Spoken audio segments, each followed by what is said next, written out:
पहले राम मंदिर निर्माण की नींव, फिर काशी विश्वनाथ कॉरिडोर और अब बाबा महाकाल की नगरी उज्जैन में महाकाल कॉरिडोर का निर्माण। बीजेपी हिंदुत्व की पताका को कश्मीर से कन्याकुमारी तक बुलंद कर रही है। देश के करोड़ों हिंदुओं की आस्था को मजबूत कर हिंदुत्व का परचम लहराना चाहती है। काशी विश्वनाथ की तर्ज पर बने महाकाल कॉरिडोर का पहला चरण पूरा हो चुका है। 11 अक्टूबर को प्रधानमंत्री नरेंद्र मोदी महाकाल की नगरी आकर इसका उद्घाटन करेंगे। कैसा होगा महाकाल कॉरिडोर, देखिए हमारी ये खास रिपोर्ट।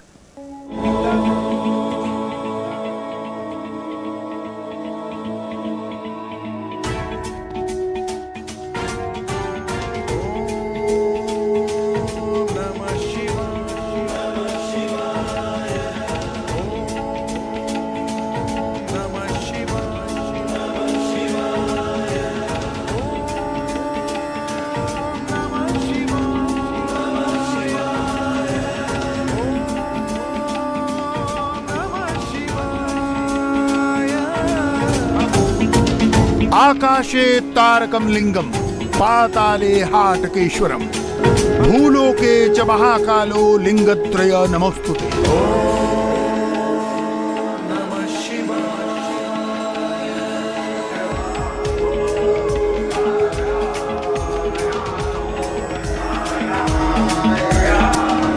उज्जैनी कहिए, अवंतिका कहिए, आज का उज्जैन कहिए, धरती पर वो नगर जिसे राजाधिराज महाराज महाकाल का, जिन्हें तीनों लोकों का अधिपति, तीनों लोकों का अधिष्ठाता कहा जाता है। काशी के बाद अब उज्जैन दरबार को सजाने की बारी है। शिव भक्त पीएम मोदी के यहाँ इसकी पूरी तैयारी है।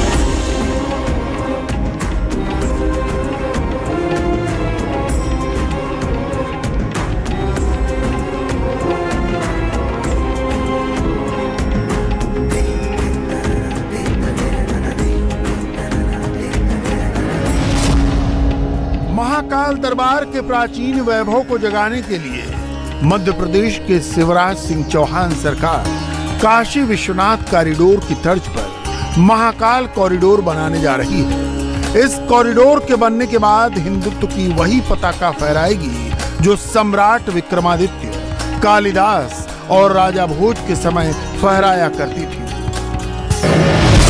11 अक्टूबर को प्रधानमंत्री मोदी उज्जैन में होंगे। 11 अक्टूबर को होगा महाकाल कॉरिडोर का शुभारंभ। 11 अक्टूबर को मध्य प्रदेश में लिखा जाएगा इतिहास। 11 अक्टूबर को फहराएगी एमपी में हिंदुत्व की पताका। मुख्यमंत्री शिवराज सिंह चौहान ने प्रधानमंत्री के दौरे से पहले महाकाल कॉरिडोर का दौरा किया, तैयारियों का निरीक्षण किया। इस महाकाल कॉरिडोर के जरिए एक बार फिर प्रधानमंत्री शिव शक्ति को पुनः प्रतिष्ठित करेंगे। माननीय प्रधानमंत्री जी महाकाल महाराज की नगरी पधारेंगे और प्रथम चरण के कार्यों का लोकार्पण करेंगे। हम आज से तैयारियां प्रारंभ कर रहे हैं। ये आयोजन उज्जैन में तो हो गए, लेकिन उज्जैन के अलावा मध्य प्रदेश का हर गांव इस आयोजन से जुड़े, हर शहर इस आयोजन से जुड़े, इसकी भी पूरी योजना हम लोग बना रहे हैं। मुझे पूरा विश्वास है कि महाकाल महाराज की कृपा से वैसे भी अद्भुत हमारा नगर है, हम और अपने नगर को, प्रदेश को और आगे ले जा पाएंगे। आज मैं मुख्य रूप से इसलिए आया था कि एक बार खुद अपनी आंखों से संपूर्ण काम को देख लूं और इसके बाद ही हमने ये फैसला किया। कहा जाता है कि उज्जैन से ही समय का चक्र चलता है। पृथ्वी की अपनी धुरी पर घूमना हो या फिर चंद्रमा का पृथ्वी पर चक्कर लगाना हो या पृथ्वी का सूर्य का चक्कर लगाना हो, सब महाकाल को साक्षी मानकर होता है। 12वीं शताब्दी में ध्वस्त किए जाने के बाद मराठों ने 300 साल पहले इसे फिर से पुनर्जीवित किया। पृथ्वी की उत्पत्ति के साथ उज्जैन का अस्तित्व रहा है। भगवान राम ने अपने पिताजी का श्राद्ध यहीं किया। भगवान श्री कृष्ण ने 5000 साल पहले यहाँ शिक्षा ग्रहण की। 2000 साल पहले उज्जैन में विक्रमादित्य के वैभव को स्वर्णयुग कहा गया।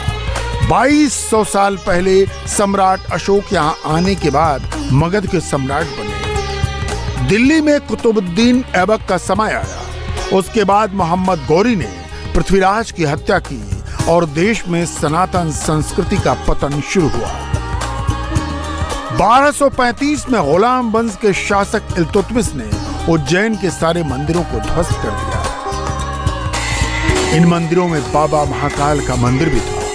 आज जो मंदिर है वो सिंधिया राज के दौर में बना है। 300 साल पुराना मंदिर।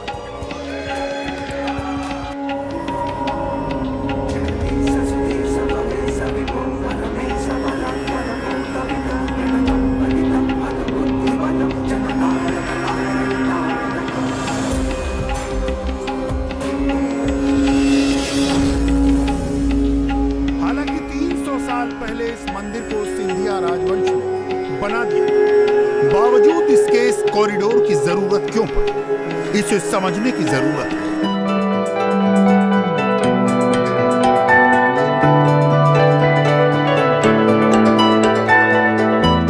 11 अक्टूबर को प्रधानमंत्री नरेंद्र मोदी इसका उद्घाटन करने आ रहे हैं, लेकिन उससे पहले इंडिया टीवी आपको महाकाल कॉरिडोर की एक्सक्लूसिव तस्वीरें दिखा रहा है।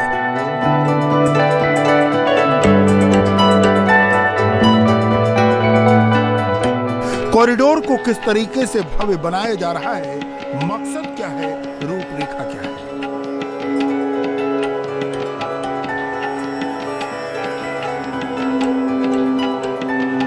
उत्तर वाहिनी मोक्षदायिनी पुण्य सलीला शिप्रा नदी के तट पर अनादि उज्जैनी और उज्जैनी के महाराजा महाकाल का पूरी दुनिया में अपना धार्मिक, सांस्कृतिक, ऐतिहासिक और शैक्षणिक महत्व रहा है। इसी धार्मिक और सांस्कृतिक समेत तमाम महत्वों को उजागर करने के लिए काशी कॉरिडोर की तर्ज पर ये भव्य कॉरिडोर का निर्माण, महाकाल कॉरिडोर का निर्माण किया जा रहा है। और तमाम जो धार्मिक बंधु हैं, जब वो यहाँ पर आएंगे तो उनका स्वागत के लिए जो दक्षिण मुखी जो नया द्वार बन रहा है, यही नंदी द्वार होगा। और ये बनने की प्रक्रिया तकरीबन 90% हो चुकी है। और आप देख रहे हैं किस तरीके से वैभवशाली यहाँ पर ये पूरा नंदी द्वार जो है वो बनाया गया है। और ये नंदी द्वार का जो स्वागत करते हुए सुपुत्र ये गणपति भी दिखाई दे रहे हैं। और सामने आप ये यहाँ पर देखें, इस तरीके से जो दीवार बनाई गई है, ये पूरी जो दीवार है ये तकरीबन 1 किलोमीटर तक की दीवार है। ये मुख्य जो द्वार है वहाँ तक जाएगी। यहाँ से अभी जो प्रवेश द्वार है वो दूसरी तरफ है, लेकिन अब जो द्वार बनाया जा रहा है वो नंदी द्वार, यहीं से तकरीबन 20,000 से ज़्यादा श्रद्धालुओं को यहाँ पर समन्वित किया जा सकता है। ये तस्वीरें जो आप इंडिया टीवी पर इस वक्त एक्सक्लूसिव देख रहे हैं, तकरीबन ये जो क्षेत्र है पूरा 20 हेक्टेयर तक का क्षेत्र आएगा। अभी ये जो तस्वीरों में दिखाई दे रहा क्षेत्र है ये तकरीबन 2.82 जो हेक्टेयर का है वो दिखाई दे रहा है। और ये नंदी द्वार देख सकते हैं, इस तरीके से जो पुरातत्वकालीन जो धार्मिक मान्यताओं के साथ बनी हुई यहाँ पर आप मूर्तियां और प्रकल्प देख रहे हैं। तमाम दीवारों में तकरीबन 20,000 से ज़्यादा श्रद्धालुओं को इस क्षेत्र में एक साथ समाहित किया जाएगा। और यही पूरा जो कॉरिडोर है, ये असली जो कॉरिडोर है वो यहाँ पर आपको दिखाई दे रहा है। और दाईं तरफ अगर आप देखें, नंदी द्वार से बगल का जो ये दाईं तरफ का ये जो गलियारा है, यहाँ पर पत्थर में आपको जो भित्ति चित्र यहाँ पर आपको निर्मित दिखाई दे रहे हैं। इन भव्य दीवारों पर आप देखिए, शिव पुराण में जो विभिन्न प्रसंग कहे जाते हैं उनको यहाँ पर दिखाया गया है। ये देखिए आप इस तरीके से जो तमाम जो दृश्य हैं, डमरू भी देख सकते हैं, त्रिशूल भी देख सकते हैं, शेर और नंदी की सवारी के साथ साथ ये जो पूरा म्यूरल बनाया गया है तकरीबन 900 मीटर लंबा, ये आप तस्वीरों में एक साथ देख सकते हैं। इस तरीके से बाकायदा जो पिलर्स बनाए गए हैं और जब रात के समय यहाँ पर जो साउंड और लाइट्स होंगी तब इस दृश्य को समझा जा सकता है किस तरीके का ये दृश्य होगा, मनमोहक दृश्य उत्पन्न होगा। ये तमाम जो दीवारें हैं यहाँ पर धार्मिक जो श्लोक हैं उनके साथ साथ तमाम तस्वीरों में जितने भी जो शिव पार्वती के प्रसंग के साथ साथ तमाम जो धार्मिक जो मान्यताएं हैं उनका भी वर्णन किया जा सकता है। मंदिर के पीछे के हिस्से से जहां पर आपात द्वार बन रहा है यहीं से दृष्टि दर्शन भी होंगे, यानी जनता दूर से ही महाकाल मंदिर के शिखर को देख सकेगी। सरकार मानती है कि 703 करोड़ के इस प्रोजेक्ट के जरिए वो केवल मंदिर का पुनरुद्धार नहीं कर रही है बल्कि पूरा का पूरा एक नगर बसा रही है। महाकाल कॉरिडोर का पहला चरण लगभग पूरा कर लिया गया है। इसमें Mahakal corridor, facility centre, Mahakal द्वार का निर्माण हुआ है। पूरे इलाके की निगरानी के लिए वॉच टावर भी है। तमाम चीजों के लिए, हस्तशिल्प समेत खान पान सामग्री के लिए ये जो पीछे आप देख रहे हैं इसी कॉरिडोर में जो नंदी कॉरिडोर से लगा हुआ महाकाल मंदिर तक का जो रास्ता जाता है 1 किलोमीटर तक का, उसमें इस तरीके की 148 दुकानें बनाई गई हैं। मेडिकल स्टोर्स भी यहाँ पर रहेंगे और साथ में तमाम मंदिरों में हम लोग देखते हैं कि मंदिरों के सामने जो फूल माला बेचने वाले रहते हैं, पूजन सामग्री बेचने वाले रहते हैं, जिसके चलते जो भीड़ बहुत हो जाती है, गंदगी भी फैलती है, उनको भी इस कॉरिडोर में एक सेपरेट जगह देने की कोशिश की गई है। और सबसे बड़ी बात जो किसी भी ऐसे धार्मिक जगह पे ज़रूरी हो जाता है, सुरक्षा का जो इशू है वो सबसे बेहद ज़रूरी हो जाती है। तो पीछे आप अगर तस्वीरों में देख पा रहे हैं तो वॉच टावर का वो हिस्सा है जिस वॉच टावर के जरिए तमाम गतिविधियां असामाजिक तत्वों के साथ साथ धर्म प्रेमी जनता की कोई घायल हो जाता है, बीमार हो जाता है, उसकी भी देख रेख की जाएगी। बाद में हम आपको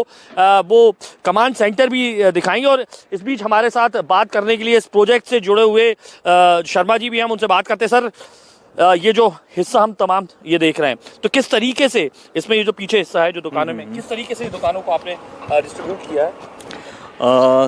इसके अंदर ये जो पूरा रास्ता है महाकाल कॉरिडोर का, जी। उस रास्ते के ये सबसे बीच में ये एक एरिया आ रहा है, मिडवे जोन। इसलिए हमने अभी टेक्निकली इसे नाम दिया मिडवे जोन, हालांकि इसका नाम परिवर्तित होगा बाद में। इसके अंदर हमने ग्राउंड फ्लोर पे 49 शॉप्स प्रोवाइड किए हैं जो क्राफ्ट की रहेंगी, और फर्स्ट फ्लोर पे 20 दुकानें फूड कोर्ट की तरह से यूज होने वाली रहेंगी। तो हमने हर फंक्शनैलिटी के हिसाब से हर चीज को अलग अलग किया है ताकि एक सेग्रीगेशन बना रहे, लोगों को चीजें ढूंढने में प्रॉब्लम ना हो, चीजों का इस्तेमाल करने में प्रॉब्लम ना हो। दूसरी जो सर्विसेज होती हैं, सॉलिड वेस्ट मैनेजमेंट और इन चीजों को लेकर भी कोई दिक्कत ना हो। इसी तरह से हमने ये फूल माला वालों को भी अलग एक स्थान दिया है, जिससे उनका जिस तरह का काम रहता है, पानी का काम रहता है, हर वक्त फूल पे पानी डालना, प्रसाद का अलग से कुछ स्टोरेज रहता है, तो इस तरह की चीजें एक अलग स्पेस में कंप्लीट हो पाएं। और जो भीड़ भी रहती है मंदिर पहुंचने से जस्ट पहले उन्हें एक जगह मिल जाएगी जहां पर वो अपना फूल प्रसाद ले सकें। और उसके बाद में चेकिंग सिस्टम होगा। चेकिंग सिस्टम के बाद में चेकिंग सिस्टम का जो आपने जोन बनाया हुआ है वो कहाँ पे है? ये यहाँ पे चेकिंग सिस्टम का जोन, जो वो बड़ी बिल्डिंग आपको दिखाई दे रही है बनती हुई, वो विजिटर फैसिलिटी सेंटर 2 है। तो उस फैसिलिटी सेंटर पे ही आपको चेकिंग सिस्टम मिलेगा। वहां से चेक करने के बाद में आप अंदर जा पाएंगे। वहां से महाकाल गर्भगृह तक जाने का जो रास्ता है वो रहेगा जी। और ये कमांड सेंटर जो है आपका, जी, तो ये कमांड सेंटर की अगर बात करें तो कमांड सेंटर इस पूरे मृदा परियोजना के अंदर जितने भी कैमरे और पब्लिक एड्रेस सिस्टम के नाम पे जितने भी स्पीकर्स लगाए जा रहे हैं, उन सब का फीड इस कमांड एंड कंट्रोल सेंटर से गवर्न होगा जी। और इसके अंदर एक सिचुएशन रूम है, मीटिंग रूम, किसी भी सिचुएशन के लिए कुछ भी अगर मीटिंग होनी है वहीं हो जाएगी। एक कंट्रोल रूम है, डॉर्मेट्री है, स्टाफ के मतलब शिफ्ट चेंज होती है तो लोगों के रुकने के लिए रिसेप्शन और एक हेल्प डेस्क रहेगा, और वॉच टावर पे जाने के लिए पूरा रास्ता है। तो अराउंड कितने सीसीटीवी कैमरास आप लोग लगा रहे हैं, स्पीकर्स या जो वॉल्स हैं आपकी, जो टीवी वॉल्स हैं? जी, पूरी परियोजना के अंदर अगर फेज़ 1 और फेज़ 2 दोनों की बात करें तो नियरली 600 कैमरास हमारे लग रहे हैं, जिसमें फेस रिकॉग्निशन कैमरास भी हैं और नॉर्मल कैमरास भी हैं। तो फेज़ 1 के अंदर नियरली 200 कैमरास हमारे लगाए जा रहे हैं। टीवी वॉल्स के जरिए भी आप लोग टीवी, हाँ, वीडियो वॉल्स रहेंगी, वो कंट्रोल रूम के अंदर रहेंगी वीडियो वॉल्स, और उसके अलावा 20 लोगों के बैठने की व्यवस्था, जिनके वर्क स्टेशंस होंगे अपने अपने, और वो उससे उसे मॉनिटरिंग करते रहेंगे। परिसर में पुरातन स्वरूप में पत्थर और फाइबर रेनफोर्स प्लास्टिक के स्थापित भगवान शिव और अन्य देवी देवताओं की 127 विशाल मूर्तियां देखने को मिलेंगी। परिसर में आकर्षक लाइट, बैठने को हर 10 फीट की दूरी पर आरामदायक कुर्सियां, निगरानी के लिए सीसीटीवी कैमरे, प्रदूषण डिटेक्टर और सूचना बोर्ड लगा होगा। पुराण और महाकाल के महत्व को दर्शाता महाकाल थीम पार्क देखने को मिलेगा। विकास के साथ ही सनातन संस्कृति का नया अध्याय होगा। बाबा तो सर्वसुलभ हैं, सबके लिए उपलब्ध हैं। यहाँ राजनेता भी आते हैं, यहाँ जुडिशरी से भी लोग आते हैं, ब्यूरोक्रेट्स भी आते हैं और एक सामान्य श्रद्धालु भी आता है। ऐसा यहाँ कुछ भी नहीं है, हर पार्टी के लोग आते हैं और सबका स्वागत है। सभी बाबा से आशीर्वाद प्राप्त करते हैं। और चूंकि अभी वर्तमान में जो शासन सत्ता है, ये धर्म के कार्य को विशेष महत्व दे करके, और विशेष चाहे काशी विश्वनाथ हो, चाहे बाबा महाकाल का कॉरिडोर हो, तो देखो मेरा एक ये मानना है कि निश्चित रूप से हमें देश का विकास करना चाहिए, देश का संवर्धन करना चाहिए, देश को एक भौतिक गति प्रदान करनी चाहिए, युवाओं को रोजगार देना चाहिए। निश्चित रूप से इस क्षेत्र में हमें कार्य करना चाहिए, लेकिन हमारी जो पहचान है, हमारी पहचान सनातन से है, हमारी पहचान हमारे वेदों से, हमारी पहचान हमारी इन परंपराओं से, हमारी पहचान भारत की पहचान इन तीर्थ स्थलों से है। तो इस ओर भी हमें ध्यान देना चाहिए। वर्तमान में माननीय श्री चाहे नरेंद्र मोदी जी हों, चाहे हमारे प्रदेश के मुखिया श्रीमान श्री माननीय शिवराज सिंह चौहान जी हों, तो इन लोगों ने ध्यान दिया और अपने ध्यान को आकृष्ट करके, चाहे वो महाकाल कॉरिडोर हो, चाहे वो बाबा विश्वनाथ का कॉरिडोर हो, मेरा ही मानना है, देखो हम चाहे जितने हाईवेज बना लें, हम चाहे जितनी फैक्ट्रीज लगा लें, चाहे जितना हम विकास कर ले, लेकिन इतिहास के पन्नों में वो नहीं लिखा जाएगा। इतिहास के पन्नों में अगर कुछ लिखा जाएगा तो बाबा विश्वनाथ का वो जो अद्भुत स्थान अभी तैयार हुआ है वो लिखा जाएगा। इतिहास के पन्नों में अगर कुछ लिखा जाएगा तो महाकाल का ये जो अद्भुत पथ बन रहा, महाकाल पथ के नाम से जिसे, ये लिखा जाएगा। महाकाल कॉरिडोर के दूसरे चरण में महाराजवाड़ा परिसर विकास, रुद्रसागर जीर्णोद्धार, छोटा रुद्रसागर तट, रामघाट का सौंदर्यीकरण, पार्किंग और पर्यटन सूचना केंद्र, हरि पाटक पुल का चौड़ीकरण, रेलवे अंडरपास, रुद्रसागर पर पैदल पुल, महाकाल द्वार और प्राचीन मार्ग बेगम बाग मार्ग का विकास होगा।